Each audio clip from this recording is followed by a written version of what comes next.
ہم سوات کے پٹھان تھے، حالات خراب ہوئے تو اسلام آباد آ گئے۔ جس بنگلے میں ملازمت ملی اس کی مالکن لڑکی بمشکل 16-17 برس کی تھی، جبکہ ان کے شوہر 60 برس کے تھے۔ میرا سرخ و سفید نوجوان دیور بیگم صاحبہ کا ڈرائیور تھا اور ہر وقت ساتھ رہتا تھا۔ بیگم صاحبہ اس میں دلچسپی لینے لگیں۔ ایک دن وہ نہانے غسل خانے میں گئی تو اچانک بیگم صاحبہ کی چیخ آئی۔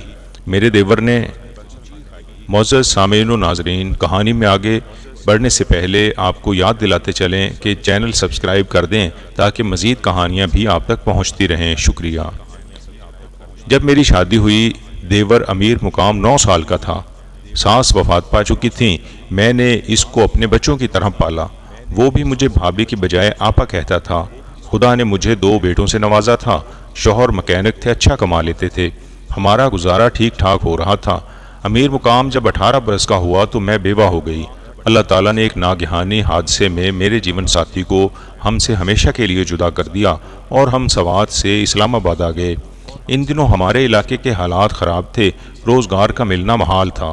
ایک سواتی ہم زبان بھائی کی مدد سے امیر مقام کو تعمیراتی کمپنی میں کام مل گیا۔ اس کمپنی کا مالک ایک بہت دولت مند شخص تھا جس کے بڑے پروجیکٹ اسلام آباد اور راولپنڈی میں چل رہے تھے۔ قیوم ایک بزرگ آدمی تھا، محنتی اور شریف طبیعت۔ اس نے ملازمت پر رکھنے سے قبل امیر مقام سے تھوڑی سی بات چیت کی تو وہ اسے ٹھیک بندہ لگا۔ اس نے کہا، میں تم کو دفتر میں کچھ لکھنے پڑھنے کا کام سونپ رہا ہوں، کام اچھی طرح میرے مینیجر سے سمجھ لینا اور تنخواہ کا بھی وہی تم کو بتا دے گا۔ میرے دیور نے کہا، تنخواہ جو بھی آپ دیں گے مجھے منظور ہے، لیکن میں سوات سے آیا ہوں، میری بیوہ بھابھی اور ان کے 2 بچے بھی ہمراہ ہیں۔ ہمارا بڑا مسئلہ رہائش ہے، اگر آپ یہ مسئلہ حل کر دیں تو مہربانی ہوگی۔ قیوم صاحب بولے، ٹھیک ہے، رہائش کا مسئلہ میں حل کر دیتا ہوں۔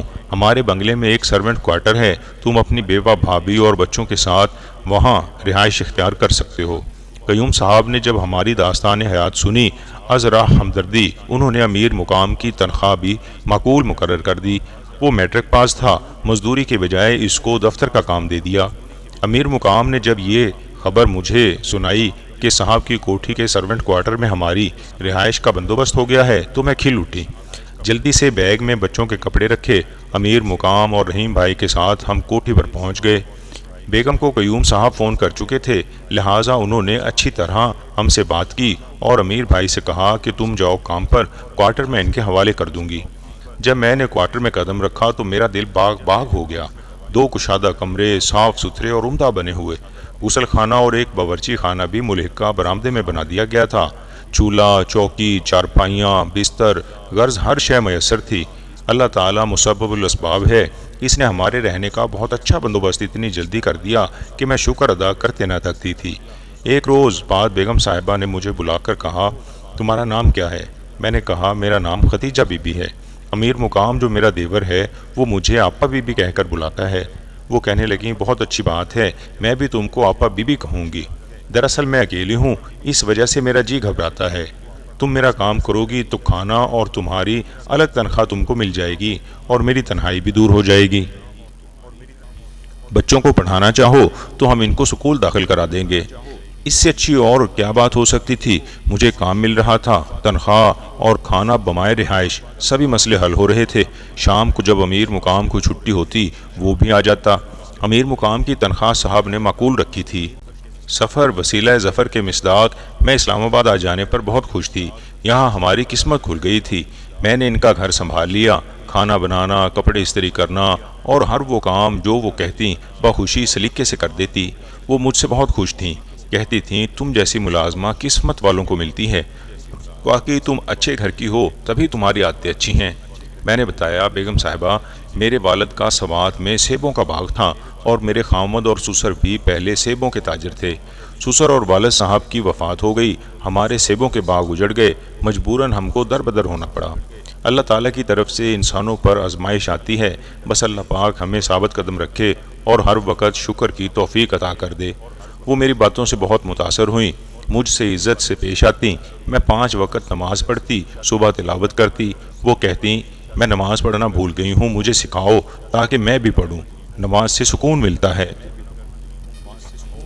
مجھ سے کچن میں آ کر باتیں کرتی اور سواتی کھانے بنانا سیکھتی۔ میں نے جان لیا کہ ان کو کسی کے ساتھ کی اشد ضرورت ہے اور سخت تنہائی کا شکار ہیں۔ اندر سے یہ لڑکی بہت دکھی تھی۔ لڑکی اس وجہ سے لکھ رہی ہوں کہ ان کی عمر بمشکل 16-17 برس تھی، جبکہ ان کے شوہر کی عمر 65 سے بھی اوپر ہوگی۔ خدا جانے ان کے والدین نے کیوں اتنی کمسن پھول سی بچی کو اتنے عمر رسیدہ آدمی سے بیاہ دیا تھا۔ شاید دولت کی وجہ سے۔ نام سمینہ تھا، قسمت کی دھنی تھی کہ دولت میں کھیل رہی تھی، کسی شے کی کمی نہ تھی مگر خوش نہ تھی۔ شوہر نہ صرف عمر رسیدہ تھا بلکہ وہ اس قدر مصروف شخص تھا کہ اس کو گھر میں بیوی کو وقت دینے کی فرصت نہ تھی۔ وہ گھر پر صرف اتوار کو ناشتہ کرتا تھا، ورنہ ناشتہ آفس میں اور دوپہر کا کھانا گھر سے بیگم صاحبہ کا ڈرائیور ان کو دینے کمپنی کے دفتر جاتا تھا۔ صاحب کا کھانا میں علیحدہ بناتی تھی۔ قیوم صاحب مجھ سے خوش تھے کیونکہ ان کا کھانا میں ان کی حسب منشا تیار کر دیا کرتی تھی۔ کچھ دن بعد ان کا ڈرائیور بیمار ہو گیا۔ انہوں نے امیر مقام سے دریافت کیا، کیا تم ڈرائیونگ جانتے ہو؟ وہ بولا، جی صاحب میرے پاس گاڑی چلانے کا لائسنس ہے، میں ڈرائیور رہ چکا ہوں۔ وہ بہت خوش ہوئے، کہنے لگے تو پھر تم یہاں میرے آفس کی ڈیوٹی چھوڑ دو، مجھے کوئی اور مل جائے گا۔ آج میں کمپنی کے ڈرائیور کے ساتھ نہیں بلکہ تمہارے ساتھ گھر جاؤں گا، تمہارا ٹیسٹ بھی ہو جائے گا کہ کیسے ڈرائیونگ کرتے ہو۔ 8 بجے کے قریب صاحب کو لے کر امیر مقام ان کی گاڑی میں گھر آ گیا۔ صاحب اس کی ڈرائیونگ سے مطمئن ہو گئے، کہنے لگے آج سے گھر کی گاڑی کے ڈرائیور تم ہوگے۔ اس طرح امیر مقام نے کمپنی جانا ترک کر دیا اور وہ اب گھر میں رہنے لگا۔ بیگم صاحبہ نے کہیں جانا ہوتا، کوئی گھر کا سودا سلف منگوانا ہوتا یا صاحب کو دفتر پہنچانے اور دوپہر کو پھر کھانا دینے جانا ہوتا، یہ تمام کام اب امیر مقام کے سپرد ہو گئے۔ امیر مقام کو بھی سہولت ہو گئی، وہ گھر کا کھانا کھانے لگا، وہ دوپہر کو کوارٹر میں آرام کر لیتا۔ گھر میں رہنے سے امیر مقام اور بہت سے گھریلو کام کر دیا کرتا تھا، فارغ بیٹھنے کی اس کی عادت نہیں تھی۔ ہم بھابھی دیور نے صاحب کا گھر اتنی اچھی طرح سنبھال لیا کہ وہ چھوٹے چھوٹے مسائل سے بے نیاز ہو گئے۔ دونوں میاں بیوی ہماری عزت اور قدر کرنے لگے اور ہم بھی پوری دیانتداری اور خلوص سے ان کی خدمت کرتے تھے۔ گھر میں امن و سکون تھا تو ہماری زندگیوں میں بھی امن و سکون تھا۔ میرے بچے اسکول جانے کے قابل ہو گئے۔ انہوں نے ایک قریبی اسکول میں دونوں بچوں کو داخل کرا دیا، میں ان کو پیدل اسکول پہنچا آتی۔ امیر مقام گھر میں ہوتا تو وہی لانے لے جانے کا کام کر دیتا۔ غرض ہماری زندگی میں ایک ٹھہراؤ آ چکا تھا۔ ایک روز بیگم نے باتوں باتوں میں بتایا، آپا بی بی، جیسے تم پر وقت پڑا ہے میری والدہ پر بھی اسی طرح کا مشکل وقت پڑا تھا۔ والد کو گردوں کا مرض لاحق ہو گیا تو وہ کمانے کے قابل نہ رہے۔ بھائی غلط دوستوں میں گھر کر گھر کی ذمہ داریوں سے بے نیاز ہو رہا۔ اس نے میٹرک کے بعد پڑھائی بھی چھوڑ دی۔ والد کی بیماری پر بہت خرچ آتا تھا اور ہم 5 بہنیں تھیں، کسی کی شادی نہ ہوئی تھی۔ امی بہت پریشان تھیں کیونکہ والد قیوم صاحب کی کمپنی میں کام کرتے تھے، وہ بھی بیمار پڑے تھے۔ قیوم صاحب جب ان کی عیادت کو گھر آئے تو ہمارا حال دیکھ کر افسردہ ہو گئے۔ ان کے بچے نہیں تھے، بیوی کی وفات کو کافی عرصہ گزر گیا تھا اور انہوں نے دوسری شادی نہیں کی تھی۔ مجھے دیکھا تو پسند کر لیا مگر منہ سے کوئی بات نہیں نکالی۔ والد صاحب کی بیماری کا خرچہ اٹھا لیا، 3 سال وہ ڈائلسس پر زندہ رہے۔ یہ اخراجات بھی قیوم صاحب دیتے رہے اور ان کی وفات کے بعد قیوم نے والدہ سے میرا ہاتھ مانگ لیا تو امی نے یہ سوچ کر کہ ان کو کسی دولت مند کا سہارا چاہیے تھا، اس رشتے کو قبول کیا۔ میں نے جب انکار کیا وہ رونے لگی اور اپنی مجبوریوں کا واسطہ دیا تو بہنوں اور ماں کی خاطر میں نے قربانی دی، مگر میرے دل نے کبھی قیوم صاحب کو بطور شوہر قبول نہیں کیا۔ میرا اور ان کا عمر کے فرق کی وجہ سے جوڑ نہیں بنا تھا، لیکن یہ چاہتے تو مجھے محبت اور توجہ دیتے، مگر آپا بی بی ان کے پاس مجھے محبت دینے کے لیے وقت ہی نہیں ہے، اور تو اور مجھ سے باتیں تک کرنے کا ٹائم نہیں ہے ان کے پاس۔ تم دیکھ تو رہی ہو کہ میں سونے کے پنجرے میں قید ایک پرندے کی طرح ہوں، کبھی کبھی تو دل چاہتا ہے کہ اس پنجرے کو توڑ کر اڑ جاؤں۔ پھر بہنوں اور ماں کا خیال آتا ہے جن کو ہر ماہ وہ خرچہ دیتے ہیں اور میری بوڑھی ماں کا علاج معالجہ اور دیکھ بھال کرتے ہیں۔ میری ایک بہن کی شادی انہی کی وجہ سے اچھے گھرانے میں ہو گئی، مگر ابھی 3 اور رہتی ہیں، کالج پڑھ رہی ہیں، خرچہ بھی قیوم صاحب دیتے ہیں۔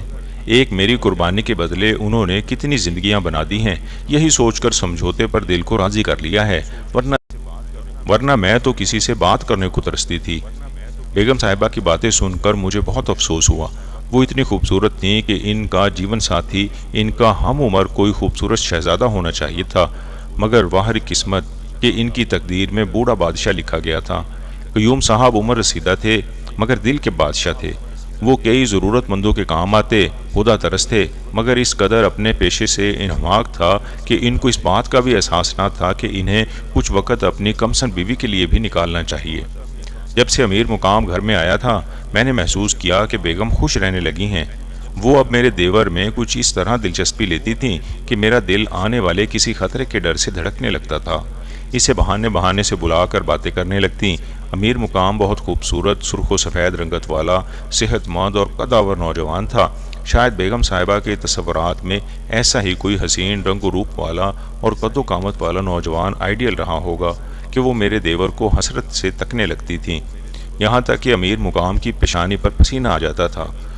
وہ کوشش کرتا کہ کم سے کم بیگم صاحبہ اس کو بلائیں، جبکہ وہ ان کا ڈرائیور بھی تھا، وہ جب چاہے اسے بلا سکتی تھیں۔ تاہم اللہ کا شکر ہے وہ گھر سے کم ہی نکلتی تھیں، اور ان کی کوئی سہیلی یا ہم عمر پڑوسن بھی ایسی نہ تھی کہ ملنے ملانے جائیں۔ انہوں نے بس ہم لوگوں سے ہی دل لگا لیا تھا۔ ہو سکتا ہے کہ صاحب نے ان پر یہ پابندی بھی عائد کر رکھی ہو، وہ زیادہ تر گھر پر ہی رہیں گی، تب ہی ان کی تنہائی کا مداوع نہ ہو سکا تھا، اور وہ ہم ملازموں میں اپنی تنہائی کا علاج ڈھونڈ رہی تھیں۔ رفتہ رفتہ ان کی مہربانیاں بڑھتی گئیں، خاص طور پر میرے دیور امیر مقام پر۔ اسے وہ بن مانگے جیب خرچ دے دیتی، سودا سلف سے جو رقم بچتی وہ واپس نہ لیتی۔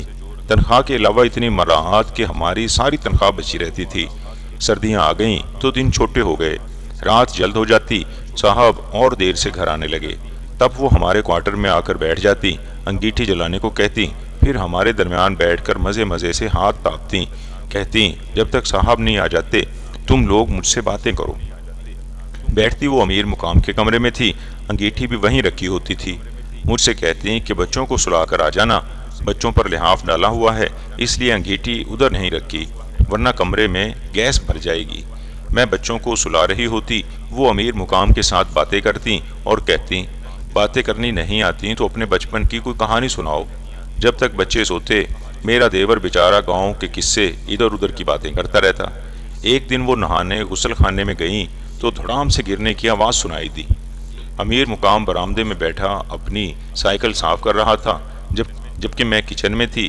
بیگم صاحبہ کی چیخ سن کر میں دوڑی، سوچا غسل خانے کا دروازہ اندر سے بند ہوا تو کیسے دیکھوں گی کہ کیا ہوا ہے، لیکن جب دروازے کو ہاتھ لگایا وہ کھل گیا۔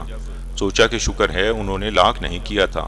میں اندر گئی، وہ فرش پر گری ہوئی تھیں، شاید پیر پھسلا تھا، وہ بے ہوش تھیں، شاید انہیں زیادہ چوٹ آئی تھی۔ میں نے اٹھانا چاہا، مجھ سے نہ اٹھائی گئیں۔ چادر سے ان کا بدن ڈھانپا اور دیور کو آواز دی۔ چیخ اس نے بھی سنی تھی اور وہ برآمدے میں کچن تک آ گیا تھا۔ میں نے کہا میں ان کو نہیں اٹھا سکتی۔ تب وہ کچھ ہوش میں آئیں، بولیں کہ میری ٹانگ میں چوٹ آئی ہے، ہل نہیں سکتی، بہت درد ہو رہا ہے، میری ٹانگ میں فریکچر ہوا ہے، شاید نہیں اٹھ سکتی۔ تب میں نے امیر مقام کو باہر جانے کا اشارہ کیا اور بڑی دقت سے کسی طرح لباس پہنایا، دوبارہ اس کو آواز دی کہ آؤ میری مدد کرو۔ اس نے بیگم صاحبہ کو اس طرح اٹھا کر بستر پر لٹا دیا جیسے زمین پر گرے ہوئے چھوٹے بچے کو اٹھا کر لٹاتے ہیں۔ اس رات صاحب لاہور کسی کام سے گئے ہوئے تھے، وہ دوسری صبح آئے۔ ہم ساری رات دیور بھابھی دونوں اس کے پاس بیٹھے رہے، وہ ہائے ہائے کرتی رہیں، نہ خود سوئیں نہ ہمیں سونے دیا۔ صبح صاحب آ گئے، وہ ان کو ڈاکٹر کے پاس لے گئے، ایکس رے کرائے، خدا کا شکر ہے زیادہ چوٹ نہیں لگی تھی اور جسم میں کہیں بھی فریکچر ایکس رے میں نہ آیا تھا۔ اس دن کے بعد امیر مقام گھبرایا گھبرایا رہنے لگا، مجھے کہتا آپا بی بی میرا دل کرتا ہے کہ ہم یہاں سے چلے جائیں، میں یہاں رہنے سے اب دل میں امن محسوس نہیں ہوتا۔ دل میں امن تو مجھے بھی محسوس نہ ہوتا تھا، لیکن میں یہی کہتی تھی امیر مقام تھوڑا سا اور تحمل سے وقت گزار لو، ہم بچوں کے ساتھ کہاں جائیں گے؟ اگر تم کو کہیں اور نوکری مل بھی گئی تو رہائش کا کیا کریں گے؟ دعا کرو ہمارے علاقے کے حالات ٹھیک ہو جائیں تو ہم اپنے گاؤں واپس چلے جائیں۔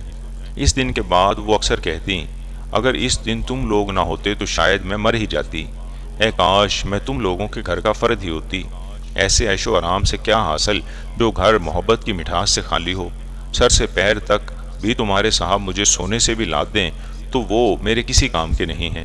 میں سمجھاتی بیگم صاحبہ ایسی باتیں نہ کریں، ان باتوں سے اللہ تعالیٰ ناراض ہوتے ہیں، شکر کریں کہ آپ ہم جیسوں سے بہتر ہیں، ہمیں دیکھیے اپنے گھر میں خود کو محفوظ نہ سمجھا تو در بدر ہو گئے، آپ کو اللہ تعالیٰ نے محفوظ گھر دیا ہے، ہر نعمت دی ہے، اللہ کا شکر کریں۔ مگر ان کے اندر کا اضطراب ایسا تھا جس کو ہم سمجھ کر بھی نہیں سمجھنا چاہتے تھے۔ بالآخر ایک دن امیر مقام سے انہوں نے اپنے دل کی بات کہہ دی، جس پر اس نے ان کو سمجھایا کہ بی بی، میں صاحب کا نمک کھایا ہے، میں نمک حرامی نہیں کر سکتا۔ آپ اپنے صاحب کو ہی سر کا تاج سمجھیے اور مجھے نوکر۔